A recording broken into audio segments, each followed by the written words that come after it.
Hello दोस्तों, आप सभी का स्वागत है आपके अपने यूट्यूब चैनल नॉलेज पूर्ण पर। आज के वीडियो में हम पढ़ेंगे क्या, भूगोल पढ़ेंगे। और भूगोल का यह चैप्टर 1 है और चैप्टर 1 का भी याद रखिएगा यह पार्ट 1 है। लेकिन पार्ट 1 किसका है? तो पार्ट 1 इकाई क का है, यानी प्राकृतिक संसाधन का है। हम लोगों ने इनसे पहले पढ़ा था, यानी पहले अध्याय में हमने पढ़ा था संसाधन के वर्गीकरण के बारे में, जहाँ पर हमने संसाधन को बारीकी से देखा था। अगर आपने पहले लेक्चर के वीडियो को नहीं देखा है तो आप हमारे चैनल के प्लेलिस्ट में जाइए, वहाँ पर क्लास 10th ज्योग्राफी या फिर भूगोल नाम से प्लेलिस्ट बना हुआ है, उनके आप सभी लेक्चर को देखिए। मैं गारंटी देता हूँ आपको 100% समझ में आएगा। लेकिन जो हमारा इकाई मतलब चैप्टर 1 है, ये कई इकाइयों में बटा हुआ है, तो हम इनके सभी इकाई को पढ़ेंगे। तो आज के वीडियो में हम देखेंगे इकाई क, और इकाई क है हमारा प्राकृतिक संसाधन, और इसका यह पार्ट 1 है। इस चीज़ को आप याद रखिएगा। हम प्राकृतिक संसाधन में सबसे पहले पढ़ने वाले हैं किसके बारे में? तो भूमि के बारे में, यानी भूमि संसाधन के बारे में। भूमि को पता है कि हम लोग मिट्टी भी कहते हैं, है ना। भूमि को क्या कहा जाता है? मिट्टी भी, और उसी को हम मृदा भी कहते हैं। भूमि, मिट्टी, मृदा, यह तीनों एक ही शब्द हैं, इनका अर्थ एक ही है। बस हम उच्चारण नहीं, हम इनको अलग अलग नाम से जानते हैं, लेकिन इन तीनों का मतलब या अर्थ एक ही है। तो चलिए आज के वीडियो में हम समझेंगे भूमि के बारे में, संपूर्ण जानकारी हम अध्ययन करेंगे। तो देखिए, सबसे पहले क्या है, आपको बस कुछ नहीं करना है, आपको इस वीडियो को बस शुरू से अंत तक कंसंट्रेशन के साथ देखना है। 100% आपको समझ में आ जाएगा। आप अगर दोबारा देख लोगे तो समझ लो आप जीवन में कभी नहीं भूलोगे। ठीक है, आपको नोट्स लिखने की भी ज़रूरत नहीं है, बस आप अपना ध्यान वीडियो पे बनाए रखिएगा। तो पहला क्या है, यह एक अत्यंत महत्वपूर्ण संसाधन है। तो संसाधन के जो हमने वर्गीकरण किए थे, उन सभी में अगर देखा जाए तो सबसे महत्वपूर्ण संसाधन, सबसे महत्वपूर्ण में भी अत्यंत महत्वपूर्ण संसाधन वो कौन है? तो आप क्या बोलोगे? सर वो तो भूमि है ना, वो मृदा है या फिर वो मिट्टी है। तो हम सभी आर्थिक क्रियाकलाप, यानी जितने भी मानव हैं वो सभी आर्थिक क्रियाकलाप इसी पर संपादित करते हैं। किस पर संपादित करते हैं? तो मिट्टी पर संपादित करते हैं, यानी हम भूमि पे करते हैं। जैसे हमारा घर हो गया, हम कृषि कार्य, वानिकी, पशुचारण, ये सभी का सभी हम किस पर करते हैं? भूमि पर करते हैं। इसीलिए भूमि को सबसे अत्यंत महत्वपूर्ण संसाधन कहा गया है। और कैसा संसाधन? प्राकृतिक संसाधन। जैसे मान लीजिए सूर्य का प्रकाश भी हमारे लिए ऊर्जा का स्रोत है, हम उनका भी संसाधन के रूप में काम करते हैं। ऐसे कोयला भी है, बहुत सारा है, लेकिन हमारा भूमि उन सभी में सबसे ज़्यादा महत्वपूर्ण है। ठीक है, उनके बाद देखिए मैंने यहाँ पे हेडिंग दे के दिया है, ताकि आपको ये ना लगे कि सर ये तो बहुत लेंदी है, समझ में नहीं आएगा। इसीलिए मैंने यहाँ पे एक जो मुख्य पॉइंट है, जिनको आप एक बार देख लो तो आपको पूरा आइडिया लग जाए कि एक्चुअली में हम पढ़ने क्या वाले हैं, तो वो मैंने लिखा है। ठीक है, तो आप इसीलिए बारीकी से ध्यान बनाए रखिएगा। तीसरा क्या है, यह प्रकृति प्रदत्त होने के कारण एक प्राकृतिक संसाधन है। मतलब भूमि हमें कहाँ से मिलता है? तो यह हमें प्रकृति से मिलता है। यह प्रकृति प्रदत्त है, यानी प्रकृति से प्राप्त होता है भूमि मनुष्यों को या मानवों को। यह आज से लाखों वर्ष पहले भी था और यह लाखों वर्ष बाद भी होगा। ठीक है, तो भूमि कैसा है? यह प्रकृति प्रदत्त है। तो प्रकृति प्रदत्त होने के कारण ये किस प्रकार का संसाधन है? प्राकृतिक संसाधन है। ठीक है, चलिए आगे है, भूमि संसाधन के कई भौतिक स्वरूप हैं। यानी हम भूमि को, मिट्टी, याद रखिएगा सबसे पहले आप मिट्टी बोलिए या भूमि बोलिए या फिर मृदा बोलिए, ये एक ही चीज़ है। इस चीज़ को आप एकदम ध्यान में रखिएगा। ठीक है, अगर कहीं पे मान लीजिए मिट्टी के बदले भूमि आ जाए या मृदा आ जाए तो आप कंफ्यूज मत होइएगा। तो भूमि के जो है ना बहुत ही ज़्यादा भौतिक स्वरूप हैं। जैसे क्या? तो अगर आप कुल भूमि को देखोगे तो इनके 43% भूभाग पर, कुल भूमि के 43% भूभाग पर क्या है? मैदान है। मैदान समझते हैं ना, समतल जगह है, पूरा खाली जगह है जिस पर हम लोग क्या करते हैं, कृषि का कार्य करते हैं या उद्योग लगाने का कार्य करते हैं। हमारी सड़कें, रेलवे, ये सब कहाँ का है, ये सब कहाँ है, ये सब भूमि पर ही है, ठीक है।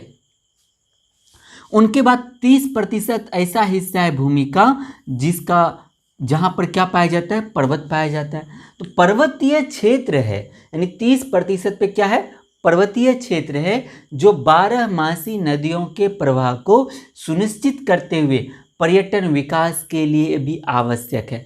यानी जो पर्वत वाला भाग है वहाँ पर 12 का मतलब हुआ ऐसा नदी जिसमें 12 महीना पानी रहता है। तो 12 नदियों के प्रवाह को, यानी उनकी धारा को बहने देने के लिए सुनिश्चित कौन करता है, तो पर्वत करता है। और इसी वजह से इन क्षेत्रों में, यानी पर्वतीय क्षेत्रों में आपको पर्यटन का विकास भी बहुत ही ज़्यादा होता है। पर्यटन समझते हैं, पर्यटन मतलब पर्यटक, यानी जो लोग जिस क्षेत्र में घूमने जाते हैं वह क्षेत्र पर्यटन क्षेत्र कहलाता है। और जो घूमने जाते हैं उसको हम पर्यटक कहते हैं।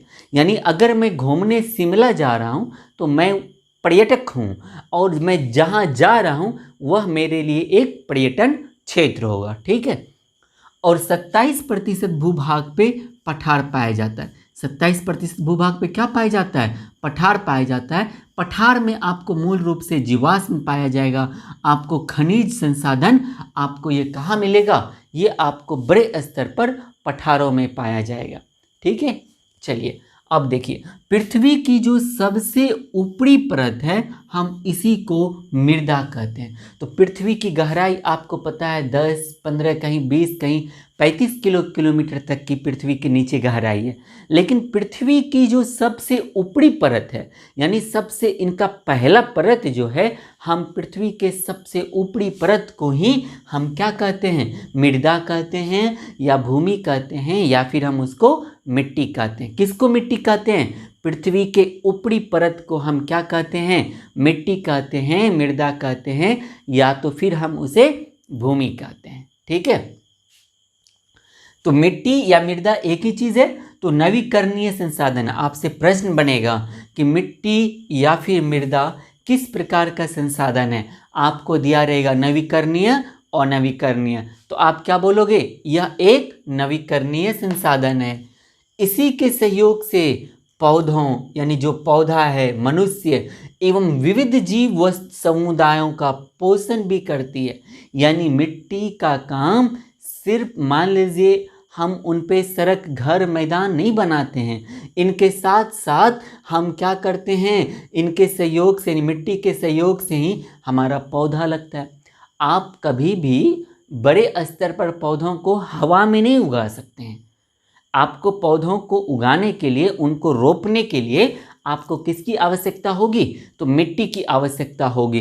तो इसीलिए कहा गया है कि मिट्टी जो है यह एक नवीकरणीय संसाधन है, और मिट्टी के सहयोग से ही पौधे, मनुष्य एवं जो विविध जीव समुदाय हैं, इन सभी का पोषण कौन करता है, तो हमारी धरती माँ यानी मिट्टी, मृदा, या फिर कौन, भूमि करता है। उसके बाद याद रखिएगा, मृदा निर्माण एक लंबी अवधि के में पूर्ण होता है, या एक लंबी अवधि के जटिल प्रक्रिया के बाद होता है। कौन, मृदा। तो मृदा निर्माण एक लंबी अवधि में पूर्ण होने वाली जटिल प्रक्रिया है। कुछ सेंटीमीटर गहरी मृदा, यानी कुछ सेंटीमीटर, इतना सेंटीमीटर गहरी मृदा निर्माण होने में, याद रखिएगा, लाखों वर्ष लग जाते हैं। आज जो आपके पास खेत है या आपका जहाँ पे घर है, उस मृदा का निर्माण होने में कई करोड़ों वर्ष लग गए होंगे, तब जाके वो बना है। क्योंकि 1 सेंटीमीटर मृदा का निर्माण होने में लाखों वर्ष लग जाते हैं। तो याद रखिएगा, मृदा निर्माण के कुछ कारक हैं, यानी मृदा जो 1 सेंटीमीटर मृदा बनने में जो लाखों वर्ष लग जाते हैं, इनके कुछ कारक हैं, प्रमुख कारक। क्या सब, तो उच्चावच या धरावृत्ति, मूल शैल या चट्टान, जलवायु, वनस्पति, जैव पदार्थ, खनिज कण और समय। देखिए, उच्चावच या धरावृत्ति, तो मिट्टी का निर्माण जो होता है तो यह डिपेंड करता है कि वो कितने उच्चावच या द्रवृत्ति पे है। उनके बाद उनके मूल सेल या चट्टान। अब जो देखिए चट्टान है, मान लीजिए यहाँ पे इस प्रकार से मान लीजिए मृदा है, या फिर यहाँ पर मान लीजिए समतल है, तो अब यहाँ पे चट्टान किस प्रकार का है। अगर मान लीजिए बहुत ही ज़्यादा ठोस है, यानी वो ठोस के साथ साथ मान लीजिए कठोर है, जिनको हम एक दूसरे रूप में पत्थर बोलते हैं, तो उनको मतलब मृदा बनने में कई लाखों वर्ष लग जाएंगे। तो वही चीज़ यहाँ पे कह रहे हैं कि उच्चावच या पहले धरावृत्ति निर्भर करेगा कि मतलब मिट्टी का जो जहाँ पे मान लीजिए निर्माण होना है वहाँ की मिट्टी का प्रारूप किस प्रकार से है, तो उच्चावच कितनी है, धरावृत्ति उसकी क्या है। उनके बाद मूल सेल या फिर चट्टान, उसमें जो चट्टान है या जो मूल सेल है तो वो किस प्रकार का है। इनके बाद जलवायु, जैसे मान लीजिए यहाँ पे ये इस प्रकार से एक धरावृत्ति बनी हुई है। अब यहाँ पे मान लीजिए एक इनका बहुत बड़ा जो हिस्सा था चट्टान, ये टूट के मान लीजिए नीचे आ गया, तो इनके कुछ हिस्से मान लीजिए बिखर जाएंगे, कुछ हिस्सों में टूट जाएगा। तो अब जलवायु और मौसम दो चीज़ बहुत ही ज़्यादा इम्पोर्टेंट है, इनके बारे में आगे भी समझाऊंगा। तो आप यहाँ पे भी समझ लो, आप दो चीज़ देखोगे, एक होता है जलवायु, एक होता है मौसम। जलवायु क्या है, मौसम क्या है, 9th क्लास में आप पढ़े होंगे। तो मौसम हम किसे कहते हैं, मौसम जो होता है एक दिन में मौसम में कई बार परिवर्तन हो सकता है, कई बार। यानी आप देखोगे 10 मिनट के बाद ही आपको बारिश होने लगेगी, अगले ही मिनट आपको धूप निकल आएगा, अगले ही मिनट आंधी आ जाएगी। तो मौसम एक दिन में कई बार मौसम में एक दिन में कई बार परिवर्तन होता है। लेकिन जो जलवायु होता है, जब किसी एक क्षेत्र में 30 वर्षों तक, एवरेज कितने वर्षों तक, 30 वर्षों के अंदर उस किसी भी क्षेत्र में मौसम में हुए बदलाव को ही हम क्या कहेंगे, जलवायु कहेंगे। ठीक है, जैसे मान लीजिए जयपुर का या फिर मान लीजिए बिहार का, मान लीजिए पहले 30 डिग्री सेल्सियस मान लीजिए इधर का जून में या फिर जून जुलाई में, यानी समर सीजन में मान लीजिए इधर का टेम्परेचर था। लेकिन धीरे धीरे आने वाले कुछ सालों में ये बढ़ के मान लीजिए 35, 36, 37, 38, 40 इस प्रकार से कर रहा है। तो इनका जो एवरेज निकलेगा तो हम फिर 10 साल के, 20 साल, 25 साल, 30 साल के बाद क्या बोलेंगे कि बिहार के जलवायु में परिवर्तन हुआ है। तो जलवायु मतलब क्या हुआ कि अगर किसी भी क्षेत्र में 30 वर्षों के अंदर जो भी परिवर्तन होगा उनके हम एवरेज को, यानी उस क्षेत्र में हुए परिवर्तन को हम क्या कहेंगे,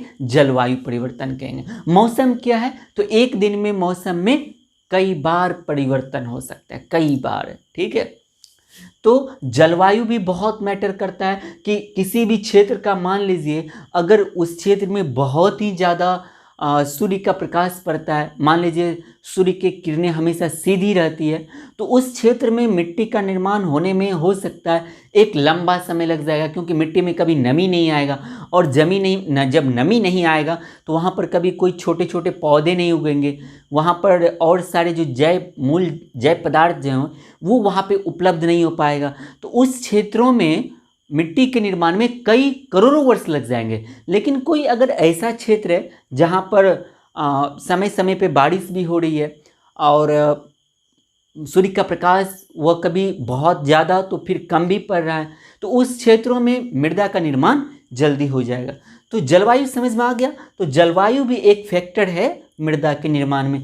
उसके बाद है वनस्पति। तो वनस्पति से तात्पर्य क्या है, पेड़ पौधे, यानी उन क्षेत्रों में जो मान लीजिए पेड़ पौधे होंगे छोटे छोटे। अगर जब मिट्टी, देखिए आप कहीं पर भी देखे होंगे कि बहुत सारा जो पेड़ मतलब जो होते हैं, बहुत सारे जो पौधे होते हैं, वो कहीं दीवार पर भी अगर उनको छोटा सा भी मिट्टी का अंश मिल जाए तो वो वहाँ पे उगाते हैं। और उनके बाद धीरे धीरे उसके आसपास में जो मिट्टी होगा, यानी पौधे की जड़ जहाँ तक जाएगी उनमें कुछ न कुछ वो लोग बदलाव कर देते हैं। तो मिट्टी के निर्माण में भी, मृदा के निर्माण में भी वनस्पति का बहुत बड़ा योगदान होता है। फिर क्या जरूरी है, तो जैव पदार्थ भी जरूरी है मृदा के निर्माण में, और खनिज कण भी चाहिए, और फिर क्या चाहिए, एक लंबा समय चाहिए। मान लीजिए ये सब चीज़ उपलब्ध है, लेकिन अगर आप बोलोगे कि इन सभी चीज़ों को हम एक ही बार उपलब्ध करा देते हैं और मृदा का निर्माण हो जाएगा, तो नहीं होगा। उनके लिए एक आपको समय देना पड़ेगा और एक फिक्स समय के बाद ही आपको 1 सेंटीमीटर या 5 सेंटीमीटर मृदा का निर्माण हो पाएगा। ठीक है, उसके बाद याद रखिएगा कि तापमान परिवर्तन, ये तो मुख्य कारक हुआ, लेकिन इनके साथ ही याद रखिएगा तापमान परिवर्तन, यानी तापमान में परिवर्तन भी जरूरी है। अभी जो हम बताएं आपको, प्रवाहित जल की क्रिया, यानी उस क्षेत्रों में जल की जो धाराएं हैं वह भी मैटर करता है। प्रवाहित जल की क्रिया, पवन, हिमनद और अपघटन की अन्य क्रियाएं। पवन हिमनद मतलब हवाएं जो चलती है वह भी जरूरी है, और अपघटन की अन्य क्रियाएं भी ऐसी तत्व है जो मृदा निर्माण में क्या होता है, सहायक होता है। इनके साथ याद रखिएगा मृदा निर्माण में जैव एवं अजैव, कौन सब, जैव एवं अजैव दोनों प्रकार के पदार्थ भाग लेते हैं। ऐसा नहीं कि सिर्फ मृदा जैव पदार्थ के सहयोग से बन जाता है, या फिर आप यह भी नहीं कह सकते हैं कि मृदा का निर्माण अजैव पदार्थ के सहयोग से ही सिर्फ होता है। तो अब आपसे प्रश्न बनेगा, आपसे पूछा जाएगा कि मृदा निर्माण की प्रक्रिया को दर्शाइए, या मृदा निर्माण की प्रक्रिया को बताइए, या मृदा का निर्माण कैसे होता है, इनको लिखिए। तो आपको क्या लिखना पड़ेगा, इन्हीं प्रकार से आपको ये लिखना पड़ेगा। यह प्रश्न भी कई बार पूछा गया। तो आप क्या बोलोगे, मृदा निर्माण, मृदा एक अत्यंत महत्वपूर्ण संसाधन है। यह हम सभी आर्थिक क्रियाकलाप इसी पर संपादित करते हैं, यानी भूमि पर ही संपादित करते हैं। जैसे हमारा घर, कृषि, वानिकी, पशुपालन, उद्योग, ये सभी का सभी हमारा कहाँ होता है, तो हमारा भूमि पर ही होता है। यह प्रकृति प्रदत्त होने के कारण प्राकृतिक संसाधन है। मतलब भूमि हमें कहाँ से प्राप्त होता है, प्रकृति से प्राप्त होता है। इसीलिए किस प्रकार का संसाधन है, प्राकृतिक संसाधन है। भूमि संसाधन के कई भौतिक स्वरूप हैं, कौन सब, तो 43% पे क्या पाया जाता है, मैदान पाया जाता है, 30% पे पर्वत पाया जाता है, और 27% पे क्या पाया जाता है, हमारा पठार पाया जाता है। इनके बाद याद रखिएगा पृथ्वी की सबसे ऊपरी परत को ही हम क्या कहते हैं, मृदा कहते हैं। मिट्टी या फिर मृदा जो है यह एक नवीकरणीय संसाधन है। इसी के सहयोग से पौधे, मनुष्य एवं विविध जीव समुदायों का पोषण भी होता है। मृदा निर्माण एक लंबी अवधि पूर्ण होने वाली जटिल प्रक्रिया है। कुछ सेंटीमीटर मृदा का निर्माण होने में लाखों वर्ष लग जाते हैं। मृदा निर्माण के प्रमुख कारक उच्चावच धरावृत्ति, मूल शैल या चट्टान, जलवायु, वनस्पति, जैव पदार्थ, खनिज कण एवं समय। इनके बाद आप लिख दीजिएगा कि इनके साथ साथ ही तापमान में परिवर्तन, प्रवाहित जल की क्रिया, पवन, हिमनद और अपघटन की अन्य क्रियाएं भी ऐसे तत्व हैं जो मृदा निर्माण में सहायक होते हैं। तो मृदा निर्माण में जैव एवं अजैव दोनों प्रकार के पदार्थ शामिल होते हैं। ये आपका क्या हो जाएगा, आंसर हो जाएगा। मान लीजिए दीर्घ उत्तरीय में पूछेगा आपसे 100 शब्दों में, तो आप 150 शब्दों में लिख सकते हैं। अगर आप मान लीजिए ये शॉर्ट क्वेश्चन में पूछा गया तो आपके लिए तो और ज़्यादा आसान है। तो अब हम इनके अगले वीडियो में हम समझने का प्रयास करेंगे कि जो मान लीजिए मिट्टी है, जो आपके क्षेत्र में मिट्टी पाया जाता है, वो मेरे क्षेत्र में वैसी मिट्टी में गुणवत्ता नहीं होगी। वही मिट्टी मान लीजिए जो कारगिल में पाया जा रहा है, जो जैसलमेर राजस्थान में पाया जा रहा है, जो गुजरात महाराष्ट्र में पाया जा रहा है, तो इनकी मिट्टी में भी कुछ न कुछ गुण हैं, मतलब अलग अलग गुण हैं। तो हम उनको समझेंगे, यानी इनके अगले वीडियो में हम मृदा के प्रकार को समझेंगे, वो भी पूरे डिटेल्स के साथ समझेंगे। तो इस वाले हमारे टॉपिक में, मतलब क वाले में, इकाई क में, प्राकृतिक संसाधन में, ज़्यादा नहीं 3 से 4 लेक्चर में यह पूरा अच्छे तरीके से समाप्त हो जाएगा। ठीक है, तो आज के वीडियो में जो भी मैंने आपको समझाया, अगर इसमें कहीं पर भी आपको डाउट लगता है तो उनको आप कमेंट सेक्शन में अपने डाउट को ज़रूर लिखिएगा। अगर एक बार आप लेकिन इस वीडियो को पीछे करके एक बार आप देख लीजिए, मैं उम्मीद करता हूँ आपको 100% समझ में आ जाएगा। ठीक है, अगर आप इनका अभी जो मैंने बोर्ड पे लिखा, हो सकता है कि आपको समझ में नहीं आ रहा होगा कि सर किस प्रकार से लिखे हैं, तो याद रखिए सर जी का राइटिंग बढ़िया नहीं है। हाँ, लेकिन सर जी आपको समझा देंगे 100% बढ़िया, इसकी गारंटी सर जरूर लेंगे। ठीक है, लेकिन अगर आप इसका PDF चाहते हैं, जो मैंने बोर्ड पे अभी पढ़ाया, तो इनका PDF चाहते हैं तो इस वीडियो के डिस्क्रिप्शन में एक लिंक होगा, किस नाम से, तो नॉलेजपुर नाम से। आप इस ग्रुप यानी इस चैनल को ज़रूर ज्वाइन कर लीजिएगा। ये टेलीग्राम का चैनल है। यहाँ पर आपको जैसे जैसे आपका अध्याय समाप्त होते जाएगा सभी सब्जेक्ट का आपको PDF मिल जाएगा हमारे टेलीग्राम चैनल पर। और आप लोगों की डिमांड पे मैंने व्हाट्सएप का भी एक ग्रुप बना दिया है, आप इसको भी ज्वाइन कर सकते हैं। इनके लिए आपको एक नंबर सेव करना है 6204849162। इस नंबर पर आप अपना नाम और नाम के साथ आप अपना सिटी, आप किस शहर से हैं, इनको आप भेज दीजिएगा। हम फिर आपको या मेरे जो भी फैकल्टी हैं वो आपको उस ग्रुप में ऐड कर देंगे। तो यहाँ पर आपको क्या होगा, आप अपने डाउट को पूछ सकते हैं। इनके साथ साथ आपके जो और सारे 10वीं की तैयारी करने वाले दोस्त हैं वो भी आपको यहाँ पर मिल जाएंगे, उनके साथ भी आप डिस्कशन कर सकते हैं और उनसे भी आप कुछ सहयोग ले सकते हैं और आप अपना सहयोग दे भी सकते हैं। मैं उम्मीद करता हूं कि आज की वीडियो में मैंने आपको जो भी समझाया वो आपको समझ में आया होगा। अगर आपको यह वीडियो अच्छा लगा तो इस वीडियो के लिंक को अपने सभी दोस्तों के साथ, और आप जितने सोशल नेटवर्क यूज करते हैं, फेसबुक, व्हाट्सएप या टेलीग्राम, जो भी आप यूज करते हैं वहाँ पर इनके लिंक को ज़रूर शेयर कीजिएगा। और मैंने पिछले वीडियो में भी आपसे अनुरोध किया था कि आप लोग थोड़ा सपोर्ट दिखाइए। जैसे हमारे सभी फैकल्टी आपके लिए बहुत मेहनत करके PPT तैयार करके आते हैं, आपको समझाते हैं डिटेल से। उनके मेहनत के बदले आप बस कुछ नहीं, मैं चाहता हूं कि आप थोड़ा सा सहयोग करें। और हम लोग अब बहुत ही ज़्यादा नज़दीक हैं किसके, तो हमारा जो अब परिवार है नॉलेजपुर, अब जो हमारा परिवार है नॉलेजपुर यह बहुत ही नज़दीक है अब 20,000 सब्सक्राइबर के। तो आप थोड़ा सा अपना सपोर्ट दिखाइए। आपके पास जो भी व्हाट्सएप ग्रुप है, टेलीग्राम पे ग्रुप है, फेसबुक पे ग्रुप है, उन सभी ग्रुपों में शेयर कीजिए। अपने सभी दोस्तों को सूचित कीजिए कि अब यूट्यूब पर एक ऐसा भी चैनल है जहां पे तुम 10वीं के सभी सब्जेक्ट की तैयारी कर सकते हो, वह भी बिना 1 रुपया दिए हुए। इनके साथ ही जैसे जैसे चैप्टर समाप्त होगा उनका PDF भी मिलेगा तुमको, तो उनको बोलिए सब्सक्राइब भी करने के लिए, ठीक है। तो हम मिलेंगे अगले वीडियो में, तब तक के लिए जय हिंद, जय भारत।